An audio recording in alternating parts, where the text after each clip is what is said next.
resonates a lot with what you do. So. It's funny because I was interviewed today in writing, and she's one of the authors that I mentioned with and by with C.S. Lakshmi, a wonderful Tamil writer. But I don't think I'm ever writing against anything. I think I'm just writing about what interests me and, you know, the people I'm interested in and the people I want to see at the forefront of the public discussion many times, identities that have just been kept as marginal or not important. So I don't think I'm ever writing against anything because I don't care about what those powerful instances believe in or do.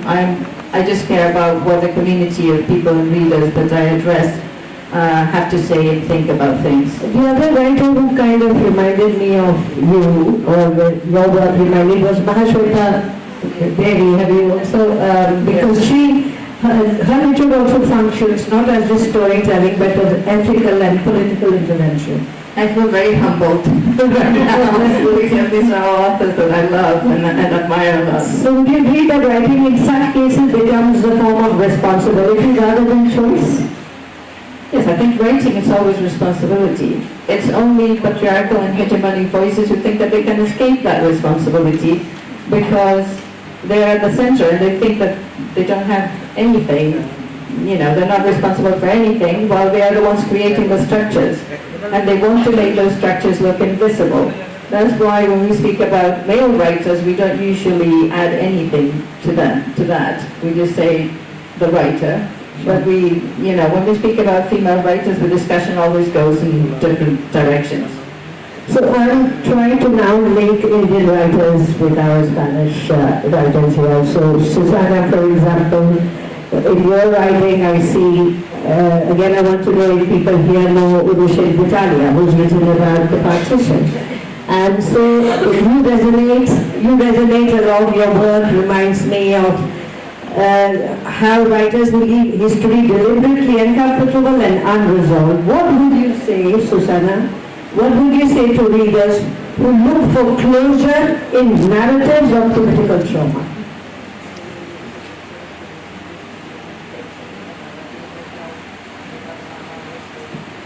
Difícil quizás,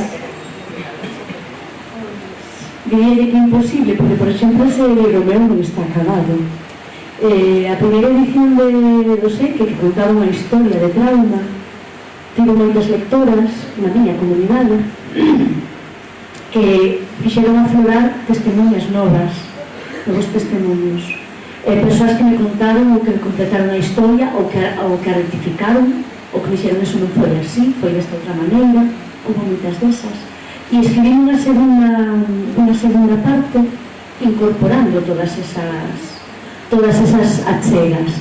Unha segunda parte que, claro, case unha escrita colectiva. Eu son a portavoz, porque a xente ven a mí a contarme a través das redes sociais, a través do contacto directo, e faiche falta isto, necesitas isto.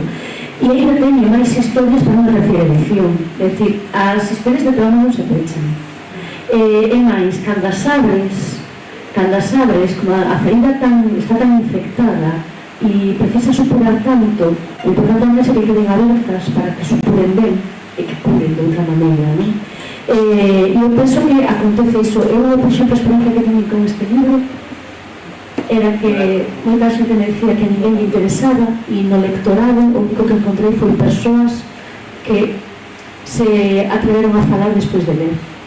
Entón, é como haber máis feridas ainda, non? Haber máis traumas, pero como algo bom, non como algo malo, non? Para falalos e poñelos en riba da mesa. Maria is doing double actually. So finding closure is actually impossible. And her novel, Seik, is not finished. It's a novel about trauma. And but many readers came to her actually when she finished the book, when they read the book.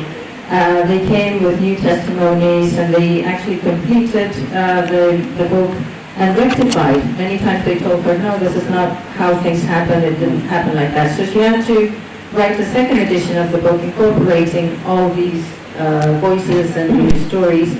And she actually became the spokesperson for the community and who contacted her through social media in person.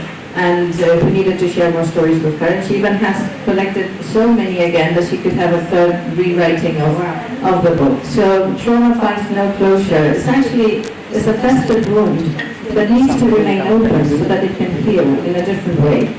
And at the beginning, when she first thought of this book, some people were saying, no, there will be no interest in this kind of book, in this kind of text. But actually the reaction of readers after it was published, it was completely the opposite. And in fact, many of them dared to speak after reading the book for the first time. So the book opened new wounds, but this is not something negative, but it's something positive, because that's the only way in which there can be healing. So it means that literature has the duty to preserve such silences without actually exploiting them.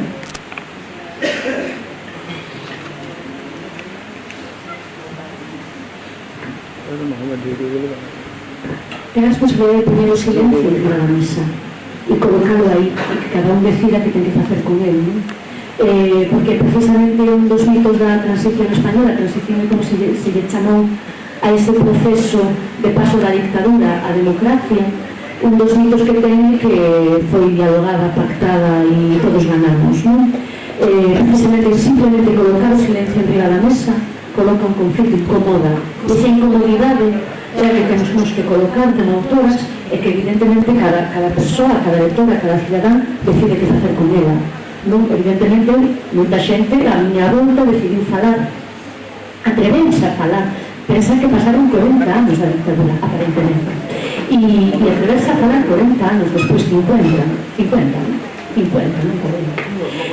40 anos que digo libro, e ainda agora se atreven a falar, e hai outra xente que decide calar, por suposto, pero eso tamén é decisión de cada quen. There's a writer's responsibility to put that silence on the table, and then everybody can decide what to do with it. And actually, this is one of the myths of the so-called Spanish transition, which is the period between the end of dictatorship and the resuming of democracy. And the myth is that democracy came back to Spain through a process of dialogue and pact, and we're all winners and everything was wonderful. But in fact, there was that silence, and when we put it on the table, it's the silence that makes us uncomfortable. And it's the work of the writer to do that, and then the readers decide. In her case, some dare to speak after 40 years after the dictatorship was when she wrote the book. Now it's 50 years since the end of the dictatorship. And obviously some dare to speak, others decide to keep quiet, but it is their own decision to make. Okay, thank you. That's quite something. And I come to you, Sue. Much of your writing deals with inherited silence, which is passed on rather than spoken aloud. How do you approach writing pain that is not entirely your own? Thank you. And the legal opinion?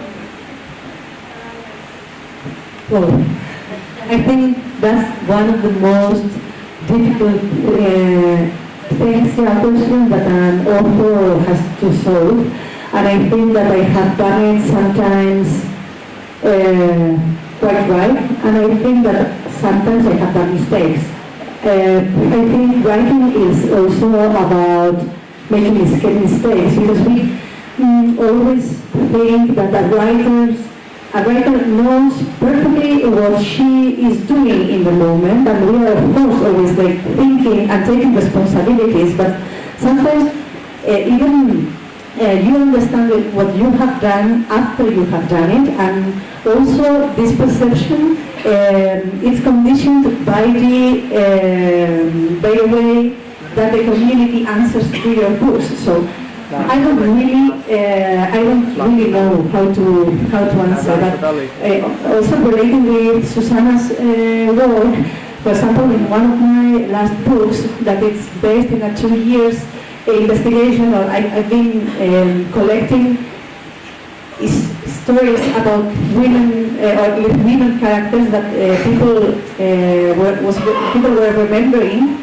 I was going from town to town and asking about special women or special stories about women characters that they were remembering. Like I didn't mind, like bad women or someone who acted in the way that it was expected from her. Well, I was collecting hundreds of stories, and I realized that sometimes we only give ourselves, not just me, like the people who was telling, give ourselves the permission to tell a story when we reduce it to an anecdote. And I was told about many stories about many women in my community that were significant. And I was realizing that if these women were talking in the moment that they were living this story, they would be in a real risk. And maybe 40 years later, they dare to tell these stories, recollect them, and the community says, wow, what an interesting story. But in the moment, she wouldn't be permitted to talk. So the pain, and for example, who is the owner of the stories? I'm the owner of my mother's story. It's blood, the only thing that gives you the permission to tell something. Can you tell your own story if our own story is always related to other stories, and my pain is related to other pains? So I think we always have to think about hierarchy and about power, but it's a very complicated thing, because I think sometimes, depending on the position you have, you are much more questioned about that. And the people who is writing in the center, like male, white, Western writers, are never questioned about what do they do or what they have done with the pain of others.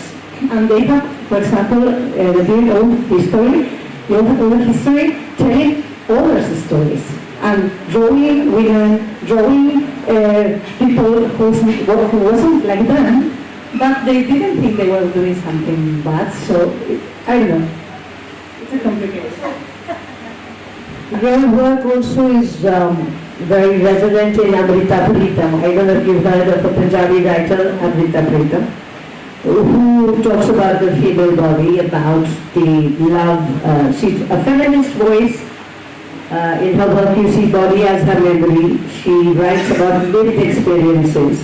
She crosses oral and written traditions. She's a very well-known writer. So I don't know if you have read her, but you should. She's available in translation. So does your writing allow you to reclaim the spaces traditionally denied to women? Do you think you help find them the spaces that were denied to them traditionally? I think the image we have of the women of the past, it's also wrong. We always draw them or tell them as people with no agency, and then when you do feminist archaeology, you realize that there have always existed women taking this agency, but they are once and again erased from history. So I think for writing and for being in the public sphere and having a voice, needs at least two things.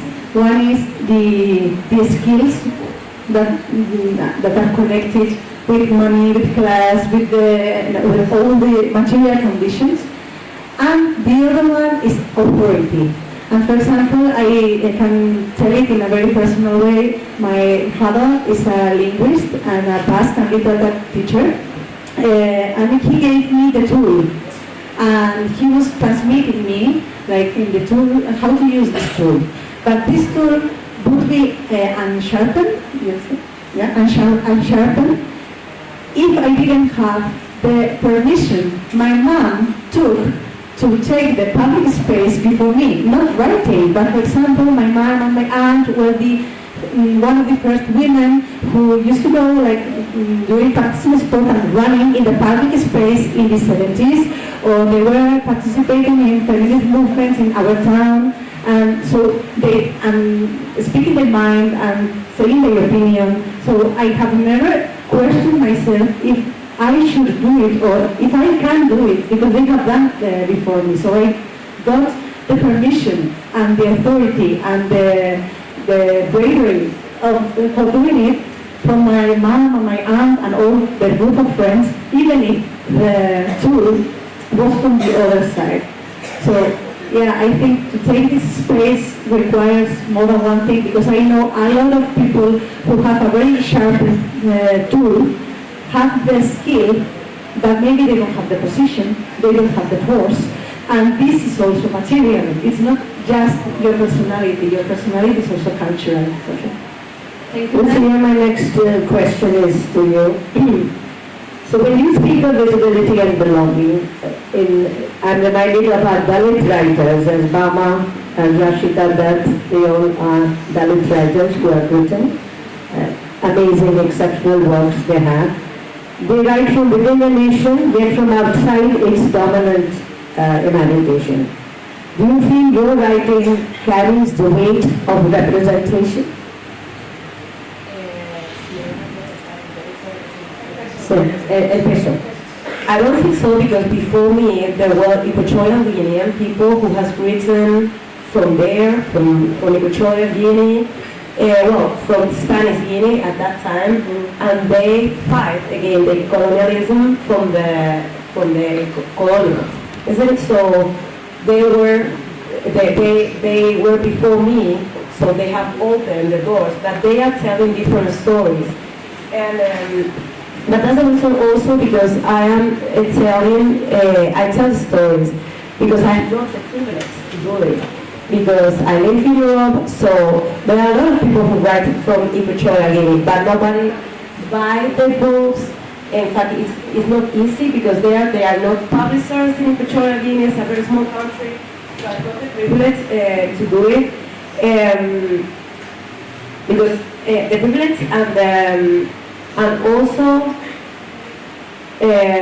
la prisa or the hurry, and I need to do it too, because for example my grandmother can't write, my aunt can't write, because the colonizers only give the permission to study to the men, so they can't go to the school, and they were very good storytellers, but not written because, well, they can. So for me it was important, I got here, but there is book now, and that's also why I have written the books, but what I mean, yes. But about the silence, for me was very important too, because the big silence is in colonialism. For example, in the war, in the Civil War, people in Equatorial Guinea, Spanish people, they say, here we are not Republicans or nationals, we are colonizers. So here we don't care about what's going on in Spain, because what we want is the money of the coffee and the money of the cocoa. And we've got still silence because even Equatorial Guinean people doesn't know their own story, because it's completely erasing even me. And this is a very important thing, because now we don't have colonization. Of course, we've got France in every Africa, even in Equatorial Guinea now. But who has the right to tell, who has the language to tell, who has the time to tell stories too? Because, and I came back again to the privilege, because at the beginning I started to speak about Equatorial Guinea, but for example in my last novel, I decided to speak about African women and Latin women who are working in the green fields, in the greenhouses in Spain, and they are working every time doing what we call in Spain the Spanish miracle, economic miracle, but this Spanish economic miracle is done by migrant women, African and Latin women who are working there and who can tell their stories if they are every time working there doing the miracle. Thank you, that's quite amazing. Now we come to I will of course thank everybody a little later, but I think it's time for question and answers. Students, if you have any questions, I encourage you to ask them not only about writing, but about reading, how to approach literature that may feel unfamiliar. So the floor is open to anybody who may want to ask a question. Kindly introduce yourself with your name and your department before posing your question. You can ask who you want to ask. It's in the video. I'm Gargi Bonia, student of English department. Yeah, I have previously attended you people, and I was of course mesmerized. I think I must have done something very auspicious in my past life to be witnessing this type of discussion done by august people. So my question to you, it is not related to what you have asked for, but most of the time we can see that Spanish literature has reached global readers without surrendering its language. Do you think, Madam Meenu Bakshi, do you think that India is still very strongly dependent on English for literary legitimacy? Take this.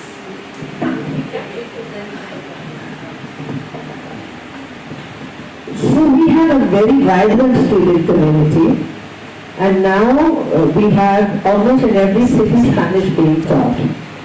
So before this, of course, we were dependent on English for any kind of literature.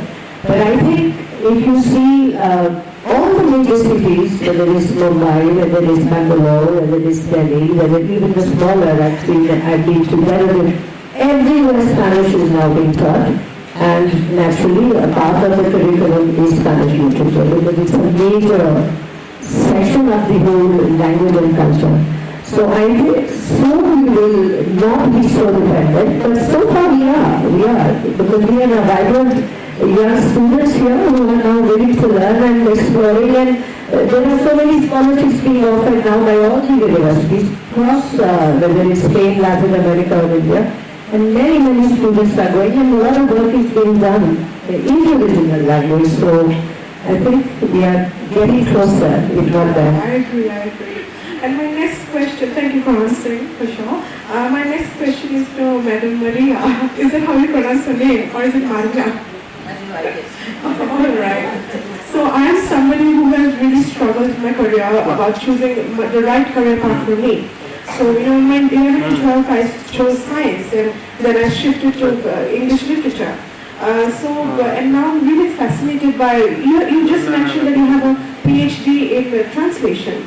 Can you elaborate more on that?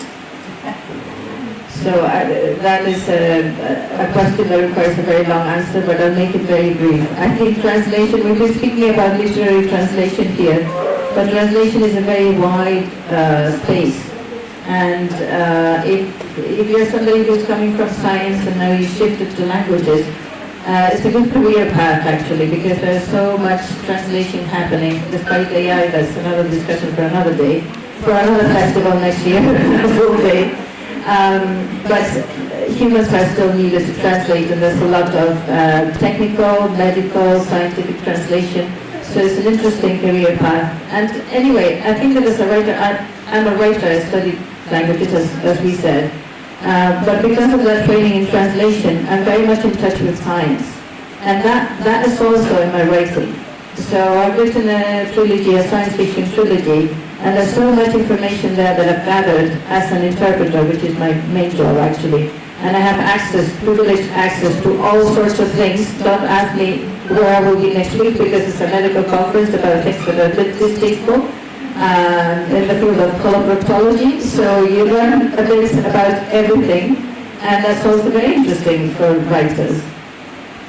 Thank you so much. I hope one day I am also invited to some festival like this. So you become one of the translators. We have lots of courses at the DNU in Delhi, so I teach the art of interpretation in Delhi, so you're most welcome to come and join. Thank you so much.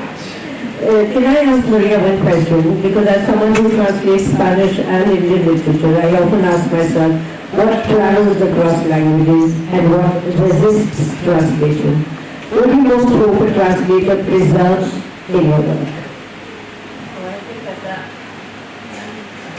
That is actually something I wanted to go back to when Ushua spoke, and it also goes back to what Lucia is doing. Sometimes we think that works that travel are those that have, quote-unquote, a universal appeal. And a universal appeal many times is a translation for the white, male, Western reader. So we have to break that barrier. And in our case, I think that, like in the case of our languages, one of the problems that we have is that many times our works have to go through Spanish translation first before they come to other languages. And the Spanish establishment, the Spanish language establishment, is not interested in our stories. And I am sure that, for example, just like I have a great affinity to the writers that you were mentioning and who write in different Indian languages, and of course with the writers, feminist writers of Tamil Nadu, I have a very close connection. But it's also because we understand our position. I'm sure that their works resonate with us because we understand that position. The hegemonic language reader, and here I'm talking about the publishers, about the translators, doesn't usually pick our stories and our works because they don't interest the Spanish majority. So in a way they're acting as a gatekeeper for works to reach other audiences. And I'm sure that the works of Lucia, for example, may resonate with migrant and black writers in other communities, in other countries. So the fact that also that type of writing is not picked up for translation is a political thing, because the state is already, as a structure, in its decision making in terms of translation, it's already telling you who has a voice that they deem is interesting and who doesn't. And that is so political. So, you know, for me that is the main problem that we have. That we think that Spanish literature, this very nice student was saying, we think that Spanish literature is traveling without relinquishing its language. No, it does relinquish all our languages and the experiences of many people, because the words that get translated are just by specific authors who write in one specific language. So that's just representative of a certain type of writing, which is not writing from Spain, which I think would be the appropriate term. Well, I think we have to come to the end of this session. So today's conversation reminds us that literature is not about arriving at easy answers. It's about learning how to ask better questions.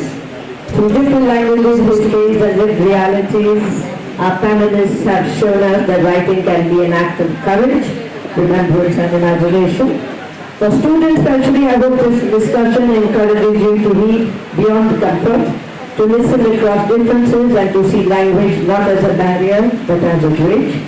And now please join me in thanking Maria, Lucia, Susanna, and Usue for sharing their voices and insights with us today. Thank you very much. And thank all of you for being here so patient and listening to this wonderful conversation. I have enjoyed it thoroughly myself. Thank you. Thank you. Thank you, madam. As we conclude, today's dialogue has reaffirmed that literature is both intimate and universal, rooted in specific histories yet resonant across cultures. On behalf of the Divulf University International Literature Festival, I extend our sincere gratitude to our esteemed speakers and to all of you for your thoughtful presence and engagement. I, Prashina Mahanta, PhD scholar, signing off. Thank you.